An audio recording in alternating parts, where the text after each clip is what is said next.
It's 11. I'll go ahead and get started. Good morning. Welcome, everyone. My name is Whitney Bilyeu, the Vice President of Sales for Texas CEO Magazine. Thank you so much for joining us today. We are so excited to have partnered with Zilker Media to bring you this 4-part summer event series online that is meant to walk you through thought leadership marketing and crafting your influential brand. Today's particular installment is focused on the modern business influencer and the power of thought leadership for Texas CEOs. With that, I'm going to turn things over to Paige Velasquez-Buddy, who's going to be our keynote speaker for today. Paige, welcome. Thank you so much for having me, Whitney. It's an honor to be partnering with the Texas CEO Magazine team for the summer event series. We're going to be kicking off the series with today's session, which, as Whitney mentioned, is focusing on the power of thought leadership for Texas CEOs. As a reminder, we have 3 more sessions that I'm going to share at the end every Tuesday at 11 after this one. And each session is going to be focused on building relationships with podcasting, building influence with your social media strategy, as well as garnering PR as a thought leader in your industry. So to sign up for those sessions in our series, you can actually visit texasceomagazine.com/buildyourbrand. Now, as Whitney mentioned, my name is Paige Velasquez-Buddy. I am the CEO of Zilker Media. Unfortunately, today, my co-presenter, Rusty, is out sick, so he will not be able to join us for the session. But I really want to just quickly share why we are so passionate about this topic. Now, for over a decade, our team at Zilker Media has provided end-to-end brand building for some of the world's top executives, thought leaders, companies, and authors. And so I'm excited to dive in with you all today on this topic. And I just want to thank you for spending your Tuesday lunch hour with us. I know your time is extremely valuable, and I take this very seriously. So my goal for the next 45 minutes is to cover a lot of ground. Now, for the first portion of the conversation, we're going to be focused on personal branding. So what does that mean? And how can each of you meaningfully drive mission-driven thought leadership as a CEO? And then how do you take your leadership and how do you translate that into a more intentional and a more visible personal brand? And we're going to walk through things that we have learned throughout the years working with our clients, from top executives to best-selling authors. And then for the second half, we're going to be focusing on how to build a platform that represents a modern business influencer that's going to accelerate you and your company moving forward. We're also going to spend some time just really looking at where we are in the new media landscape and why, from a branding perspective, your personal brand, especially as a leader of a company, matters more than it ever has before. And then from there, we're just going to dig in and get really practical about where we are heading in the new media landscape. Now, as we go through the session today, if you have a question, go ahead and drop it in the chat box. And I'm going to do my best to leave some time at the end to answer any questions. But as we go along, feel free to go ahead and put those in the chat box. Now, today we're going to start on the branding side of things. So for many professionals and CEOs, when I bring up the words personal branding, I tend to get this face of horror that you see here on the screen. And the reason a lot of times that I get that face of horror for many of us, when we think of personal branding, that initial response is a bit of recoil. And the reason this generates a bit of recoil is because many people who go down this road do it in an ego-driven, hey, look at me kind of way. And the challenge when you approach it that way is, 1, it's inauthentic. But 2, the audience that you're trying to reach is not really drawn in by that. In fact, they might be turned away by that. So it's really important when you think about this idea of personal branding, the goal is to become a thought leader. It is not to stroke your ego. It is to make a bigger impact. So your goal is to be positioned as that mission-driven thought leader. Now, you must understand that in today's media landscape, the first impression that people have of you oftentimes does not happen in person or over the phone. It happens on page one of Google. And so when we think about this idea of branding, I first just want to start with the definition of branding. And when a lot of people think about branding, they might think initially, oh, it's a color scheme or a logo or messaging or social media channels. And certainly those things contribute, but the definition of branding is really simple. Branding is creating an image in the minds of your audience. So I want you to think about that for just a minute and digest it. Creating an image in the minds of your audience. What is interesting about branding in today's media landscape is that branding happens in three very distinct phases. One of the most important aspects of your brand is going to be that first impression, that phase one of branding, which we're going to talk about in a minute. This first impression isn't created in person or over the phone. Again, it's going to be created online on page one of Google. And then from there, if we're lucky, it's created on the website or on your LinkedIn profile or on your Twitter profile. So I want to just spend some time also talking about why your personal brand is so important as a CEO. Just like many leaders, you might have spent your entire career just pouring into building your corporate brand with a ton of time and a ton of resources. In today's media landscape, it's extremely hard to gain trust as a corporate brand. When people see a corporate logo or when they see a company leading with their corporate voice, a consumer's immediate reaction is they are getting marketed to or they are being sold to. So if you are able to position your personal brand or even just a few key opinion leaders' personal brands at the forefront of your company, you build a Trojan horse for your corporate brand that accelerates the speed of trust with consumers at a much quicker rate. With the personal brand, you are able to lead with thought leadership, someone who is there to teach and entertain versus sell them something. Building a corporate brand that stands out in a competitive landscape can be a process that also requires a lot of time and resources, as many of you know. If you are a small to mid-sized company and you're trying to compete with these larger companies, it's almost impossible to match their hefty marketing budgets. So to differentiate your brand against those larger competitors, you have to lead with your most unique asset. And that is going to be your thought leadership, and that's going to be your people. Now, leading with your personal brand not only accelerates the speed of trust, but it also provides long-term opportunities. So whether you are a serial entrepreneur or you're looking to one day build a foundation, or maybe one day you want to write a book or transition out of your business, your personal brand is going to provide a springboard for all of those opportunities where you are not having to start from ground zero every single time. Now, I know every single leader in this session has the drive to be incredibly successful.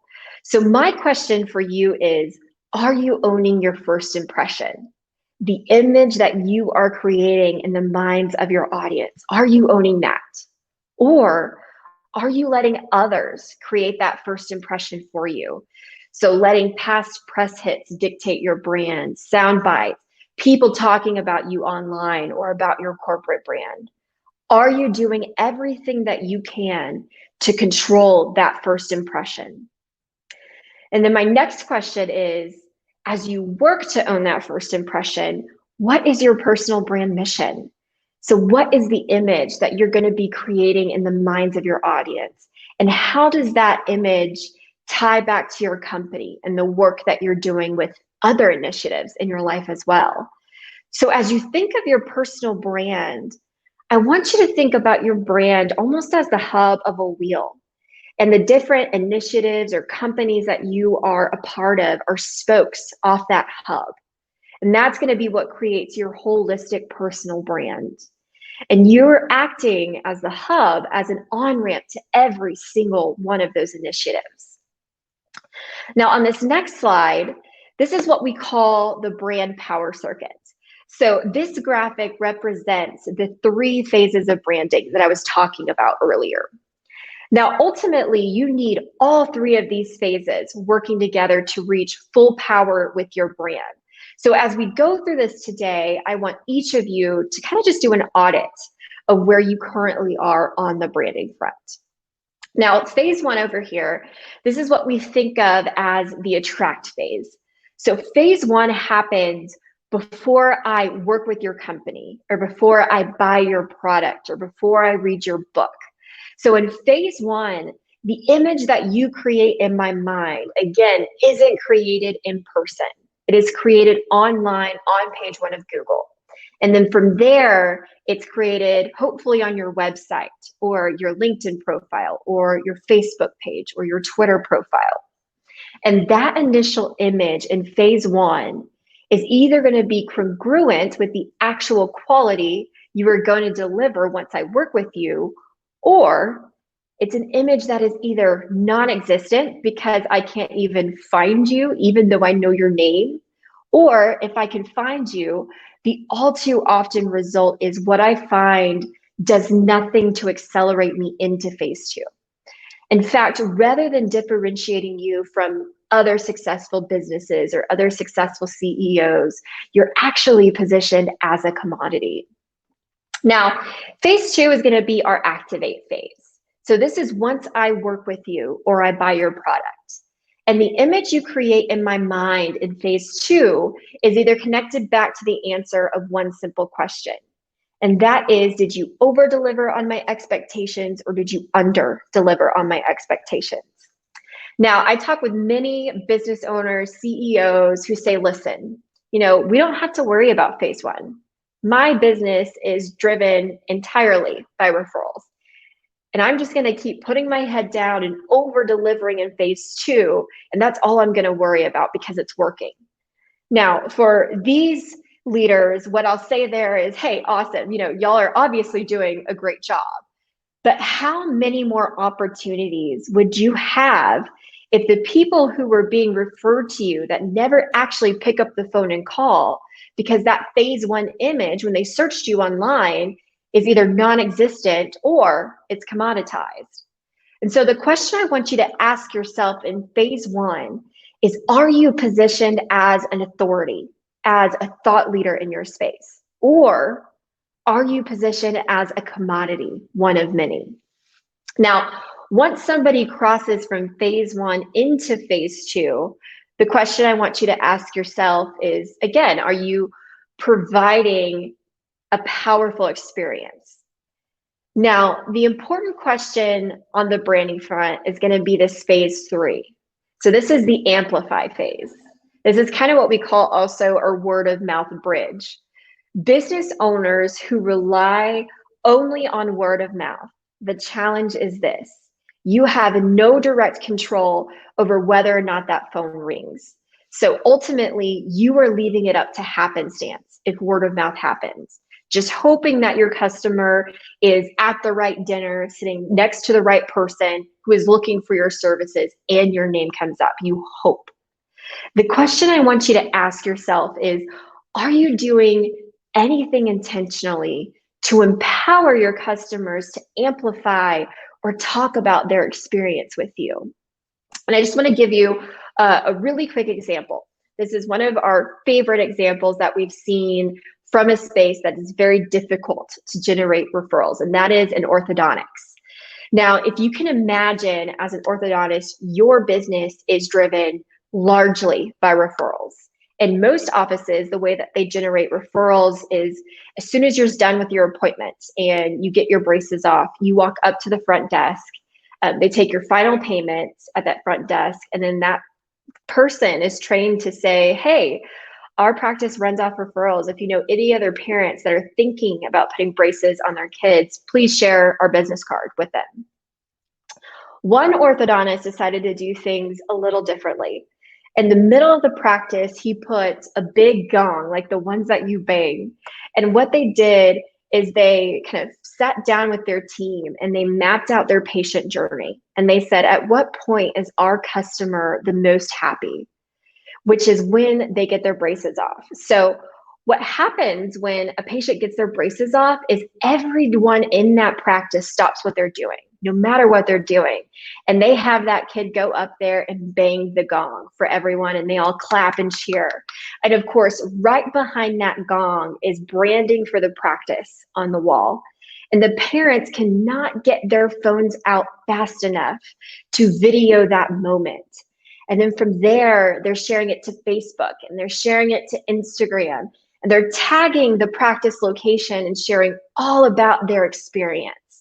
So one of the big questions I want you to ask yourself is, through the course of your customer journey, is there that gong moment that you can use to empower your audience in a win-win way that makes them want to talk about you? Now, I've been speaking at the Harvard Medical School conference for the past 3 years, and my partner Rusty has been speaking there for the past 15 years. And only recently has the course started to sell out year after year. And there were only very minor changes that drove these sellouts. The content really hasn't changed that much, except for being updated here and there. We've always had great reviews on the content. There's really only been one simple change. And that is, they created kind of a photo backdrop with the Harvard logo and the course logo on it. And what everyone decided to do during the breaks between sessions is they would all go back to the room and take pictures in front of this backdrop with the logos on them. And then from there, they were posting them on social media and sharing all about their experience and what they were doing at this conference with their following. And that one small change empowered a phase 2 audience that has been coming to the conference and has been happy with it for the past 15 years to actually cross over into phase 3 to go and talk about it without having to be asked. So as you start to empower your consumers and your clients, and it starts to generate referrals where you're getting them into phase 3, one thing that I want to point out is that new referral that's generated from your customer is still going to do the exact same thing as any cold lead coming in.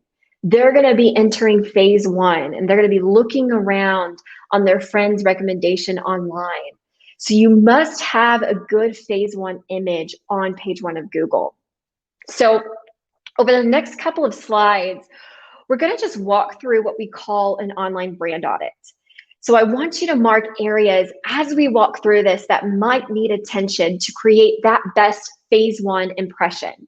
And as we look at each of your personal brands, the most important thing to think about in phase 1 is, are you discoverable? So here's what I want you to imagine. Last night, I had dinner with the perfect customer for you. I didn't give them your website address or your email address. I only gave them your name.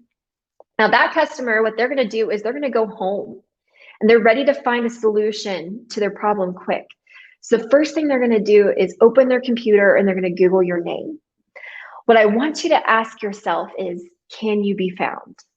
Now, there are some people in this room who are trying to build a brand with a brand name that is impossible to own search for. So I want you to think of your brand name almost like a piece of real estate. So if your name is Mary Smith, for example, and I have just given that name to a potential customer and they go home and Google your name, the odds of you owning a phase 1 impression on Google is almost none. So the reason why is you are on a piece of real estate with hundreds of other Mary Smiths just trying to build the tallest tower in terms of visibility. So one of the things that I want you to think about today is, do we need to change your name? And here's what I mean by that. If your name is Mary Smith, you're going to have a hard time ever owning that. Now, one of our favorite marketing authors and speakers is a guy named David Meerman Scott. Now, as you can see on the slide, and as you can imagine, his name's just David Scott. But when you search David Scott online, there are several that come up. But when you add that middle name, David Meerman Scott, and you see that his search terms, he automatically owns that entire first impression. So again, some of you might be fighting this losing battle in terms of visibility with your name. So I really want you to think about, do you need to change your brand name? Do you need to add that middle initial or add that middle name to make sure that you own that first impression moving forward? You don't want to be in a battle of trying to build that tallest tower in terms of visibility. That's going to take a lot of resources and it might not ever come to fruition. So whenever you think about adding that middle initial, adding that middle name, just remember that one small tweak, that one small change, you're going to immediately own search. Now, as you conduct your audit and respond to it, if you do need to change your brand name, ensure that it is cohesive across all of your brand assets. That includes your company website about page, that includes your personal website if you have one, social media channels. Anytime that you do any media moving forward, you need to be going by that name. Your business card, if you author a book, think of everything and make sure that you're completely owning your brand around that. Now, I'm curious how many of you actually own your brand name as a website address. Now, this could be your first name, last name.com, or it could be your first name, middle initial, last name, whatever your brand name might be. And if you do, that's fantastic. It is one of the most precious pieces of real estate that you can own today. Now, if you don't own your name as a website address, I would encourage you to go immediately after this session and purchase your brand name. Even if you don't plan on building a website anytime soon on that URL, it protects your personal brand. So think of it that way. We are huge advocates for everybody going and buying their name as a URL, buying your children or your grandchildren's name. Again, this is going to be your most precious real estate to own when it comes to the digital sphere. Now, one key thing I want you to think about around your name, even if you own it as a website address, is do you own search when you Google your name? Specifically, look at those first 4 results that pop up on page 1 of Google. That's what we call above the fold. The second question that I want you to think about is, once I get to your website or once I get to your LinkedIn profile, is what I'm going to find there going to encourage me to cross over into phase 2 and work with you? Or is it going to discourage me in terms of whether or not I follow through on that referral because I also have a few others as well? So when you land on your personal brand website, the top image, that's what we call your hero image, you see on a website is going to determine if you are differentiating yourself. So Sally Hogshead here is one of our favorite people to work with, and she's also one of our favorite speakers. And she is making one hell of an impression on her website here. Now, the first image that you are creating is incredibly important. So remember that. For example, if you are a physician and the image that I get when I land on your website is of you in a white coat, probably a stethoscope around your neck, that's just positioning you as a commodity. It's what every physician has on their website.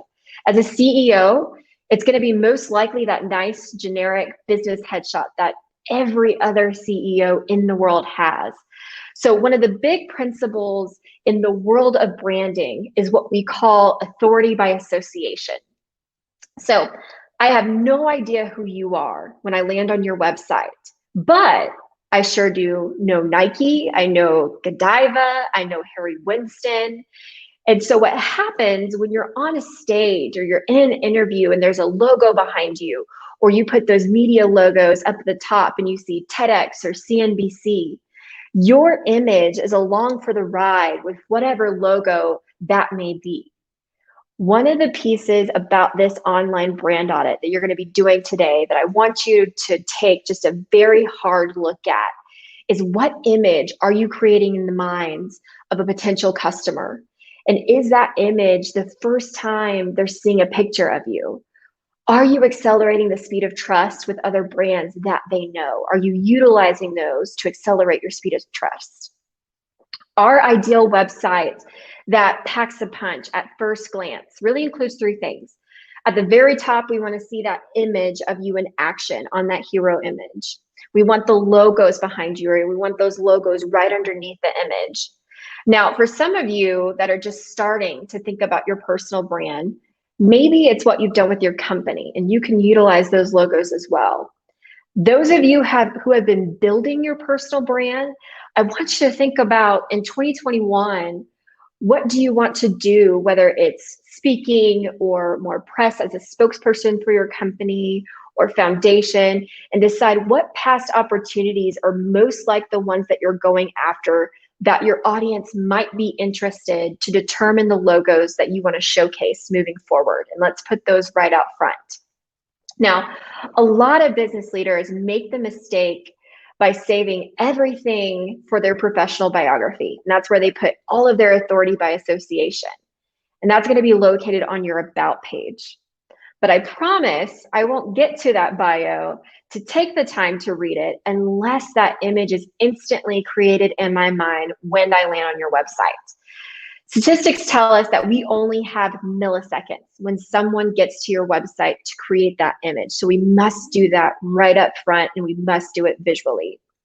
Now, right under that open picture, we want to see, again, more media logos or client logos. This instantly continues to accelerate my speed of trust with you. Now, if you wrote a book, we want that to also be on the homepage of your website as well. Now, getting back to kind of avoiding the ego part of this, which you might be thinking a lot about right now, we want to walk this very fine line with your brand. We want the visuals to say what you won't say about yourself, which is, she is a top expert in her industry and a thought leader. Or, I have not heard of him before, but how have I not heard of him before after seeing this? And then the text entirety of the content strategy that we see on the website is going to be focused on mission-driven thought leadership. So whether you ever work with me or not, I'm going to leave you better off. As a result of you having read this blog or listened to this podcast, you're going to be better off. And that's the focus here. But I'm never going to make it to that blog or that podcast unless I know you are the person to teach me about this topic. So around the online brand audit, a couple of things I want you to continue thinking about. I mentioned the website portion. So as you look at your website, I want you to ask yourself, is the image you are creating encouraging someone to move into phase 2? Now, foundationally, if you have a brand name that isn't consistent across platforms, be intentional about that. Make sure it's cohesive. If you have a brand name right now that's scattered, the starting point is to revise those on each of your assets so you can completely own that first impression. Now, this is discussing a lot of practical in the weeds information here, but if we don't pay attention to the foundations and the basics, you're not going to get where you want to go as quickly as you should. So remember, audit each of these areas and make sure that you audit that brand name. Now, second, once I look for you, the website is going to be hopefully the starting point. But the reality is we cannot control where that image is created and where they decide to click once they Google your name. So hopefully it's the website, but they might land on one of your social media channels, especially if they rank high in your name for search.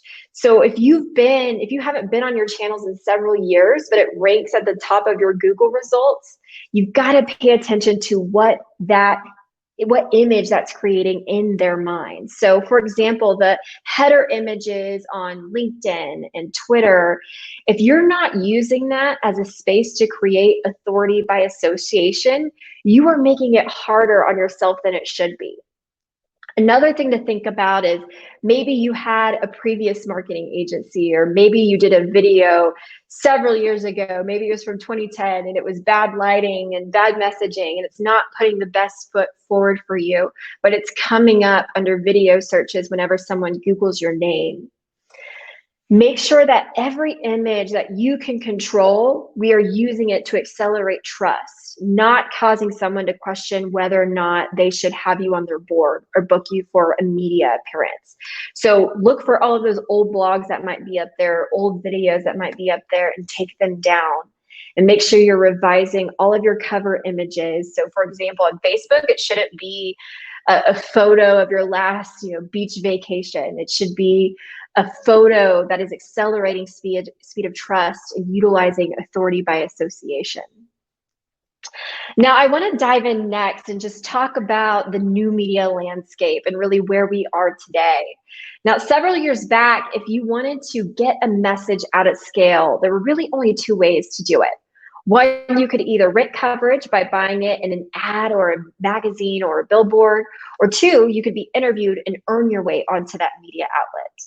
But today, things are vastly different. So we still have rented media and we still have earned media, but the biggest game changer and opportunity for leverage for each of them moving forward is going to be the growth of owned media.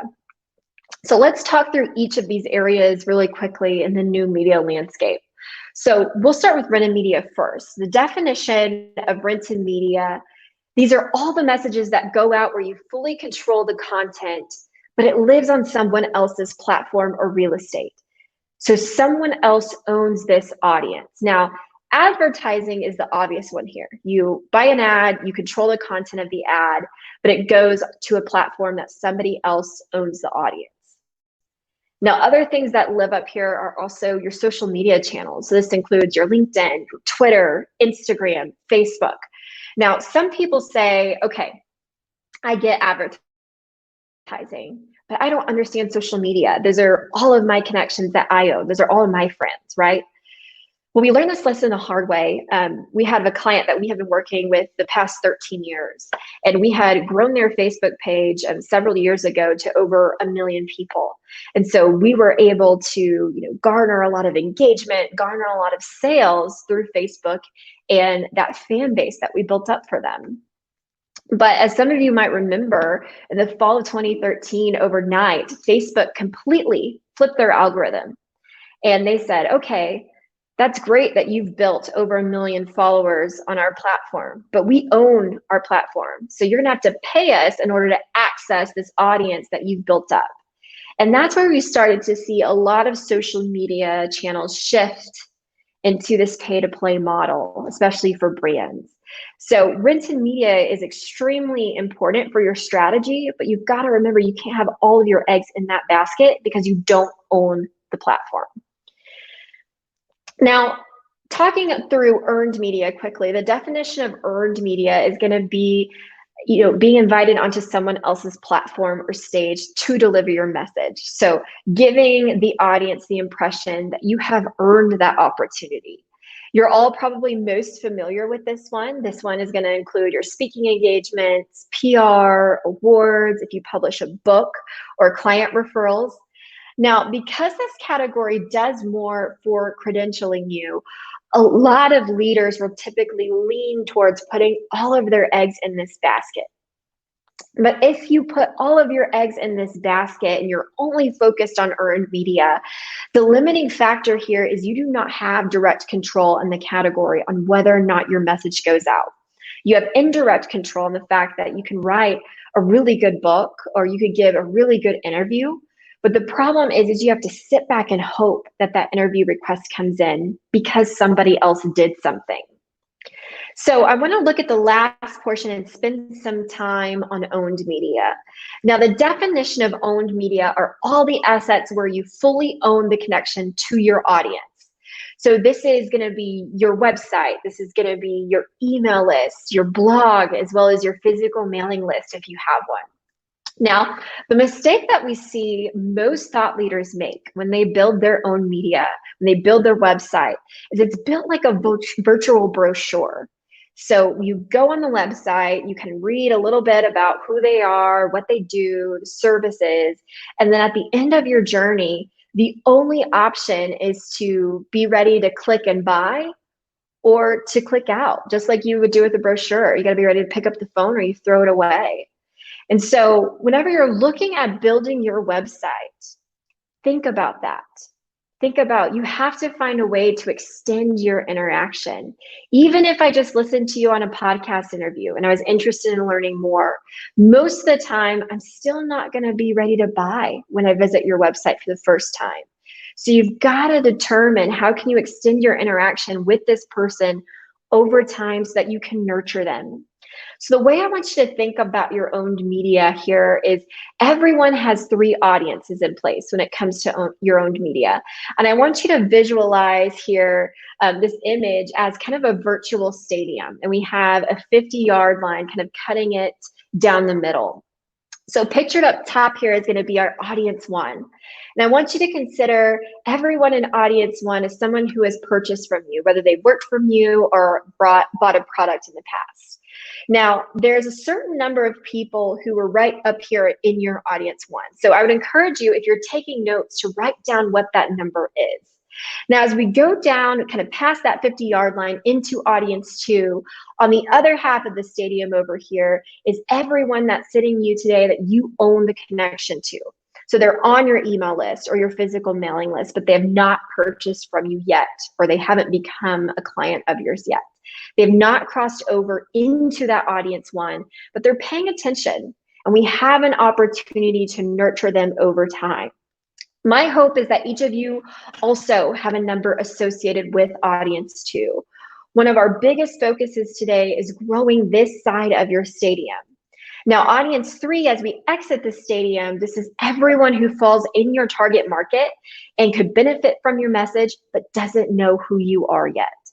Most people spend a fortune in time and resources, PR, to reach as many people as possible in audience three.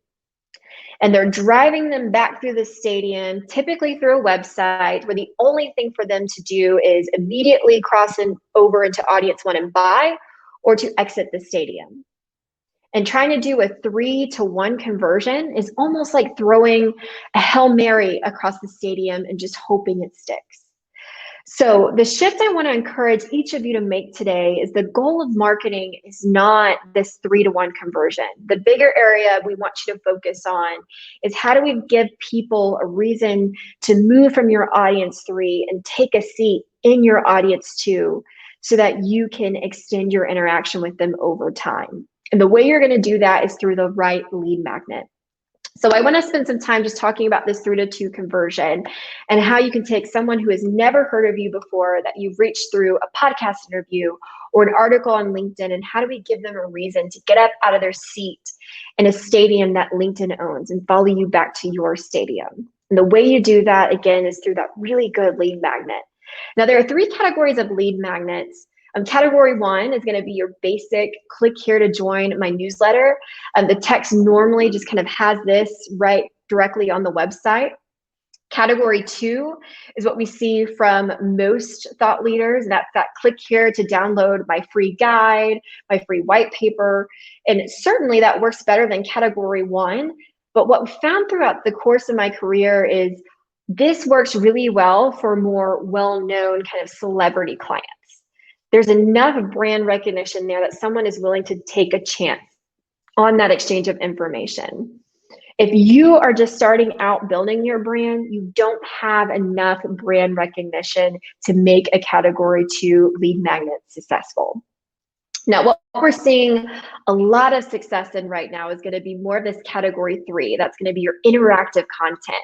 So instead of me giving you something that you think is valuable in terms that I think is valuable in terms of a free download, I'm actually giving you something that you think is valuable in terms of personalized feedback through a quiz or an assessment. So kind of just to give you an idea of some of the most successful quizzes that we've had, one is the confidence code. So kind of taking this and seeing, how confident are you in the workplace?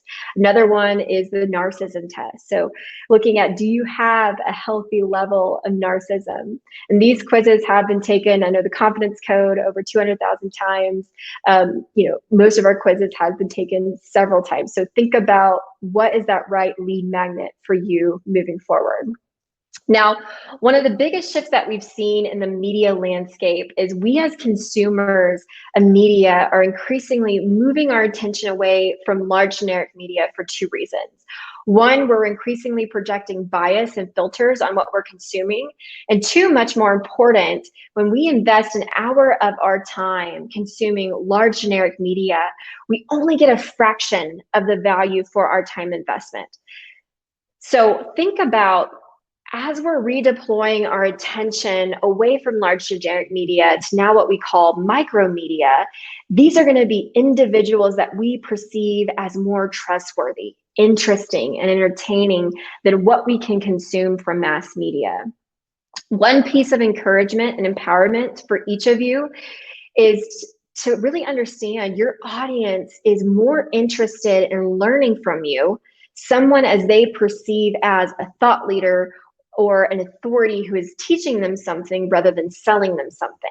So if you can think more like a media outlet than a marketer with what you're doing, you're not only going to be more successful, but you're also going to have more fun.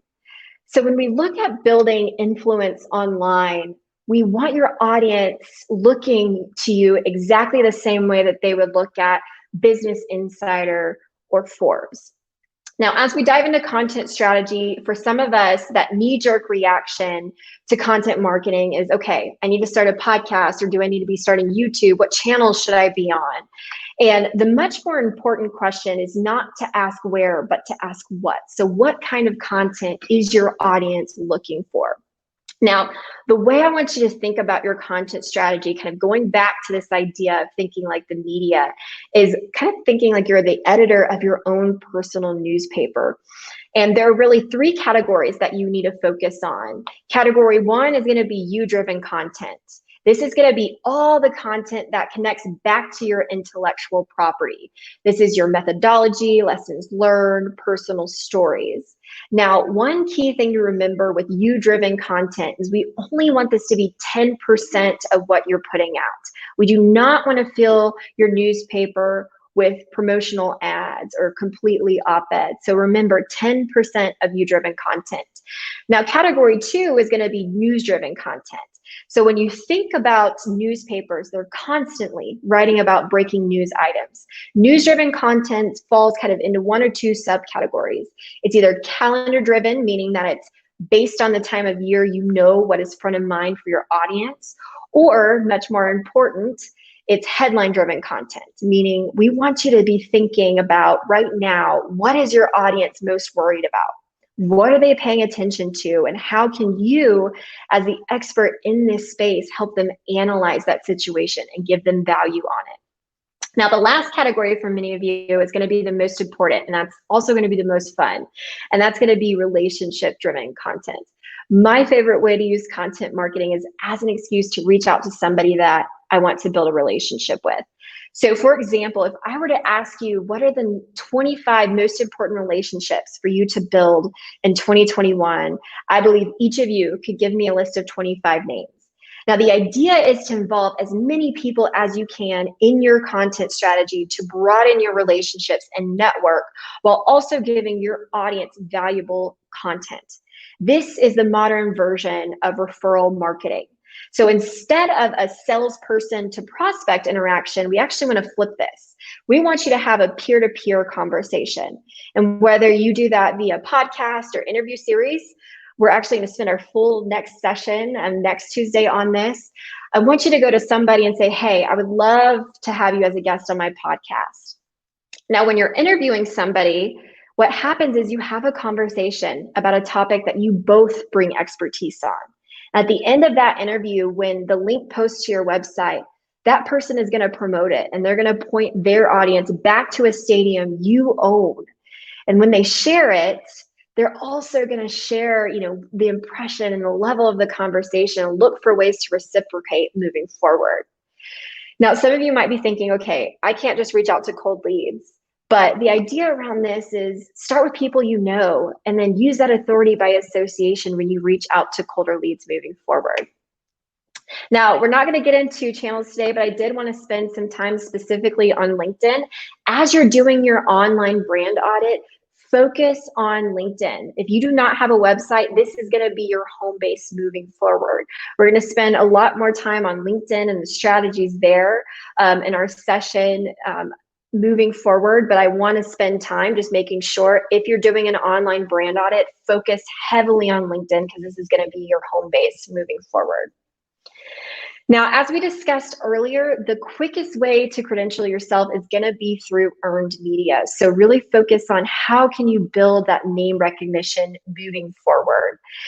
There are two essential portions of media that we really want to focus on. One's going to be kind of our big banner publication. Those are Forbes, Business Insider. Those are going to be really important to build credibility. There's going to be great logos for your website moving forward, but there's also micro media. Those are going to be smaller, more niche audiences. Those are going to be the right podcasts, trades publications, newsletters. And these audiences are all extremely loyal. So if you're looking to make a movement in terms of lead generation or potential business deals, micro media is going to be key for your PR strategy. Now, one of the best ways to get that type of exposure is going to be by hiring a publicist to represent you and to pitch you to the media and help you garner that thought leadership.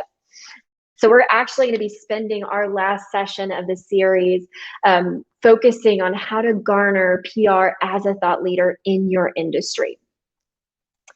Now, as you set out on this journey of building a personal brand that is mission driven, remember to always focus on that media mindset. So how can you think like a media outlet and provide value that is going to build a community for the long term? I encourage you to go back and look through that online brand audit that we walked through earlier to ensure your foundational assets are all set up for success. Most importantly, through this process, give yourself grace and understand it's not going to happen overnight. Focus on setting the right foundation, on building a more meaningful audience that's going to be empowered to go and talk about their experience in your mission. Now, we're excited over the next 3 Tuesdays, again at 11 a.m. We're going to be talking through each of these areas in depth moving forward. And next Tuesday, our Chief Strategy Officer, Wes Fang, will be leading a panel discussion on mass media versus micro media. So how to leverage a podcast to build relationships. He's going to be joined by Texas business podcast hosts such as Joseph Obel, Johnny Merritt, and Arlena Green Hamilton. So you can sign up for this session again by going to texasceomagazine.com/buildyourbrand. And I know that we don't have a ton of time for Q&A, so I've put our email up here so that you can access that easily. We're also doing free 30-minute online brand audits for anybody who is interested moving forward. Please feel free to email us at info@zilkermedia.com if you'd like to schedule one of those. Everybody that is signed up is eligible to receive one of those. We also put a handout if you want to walk through one yourself more in depth that you can download here as well. But thank you so much again for tuning in today. We can't wait to see you all next week.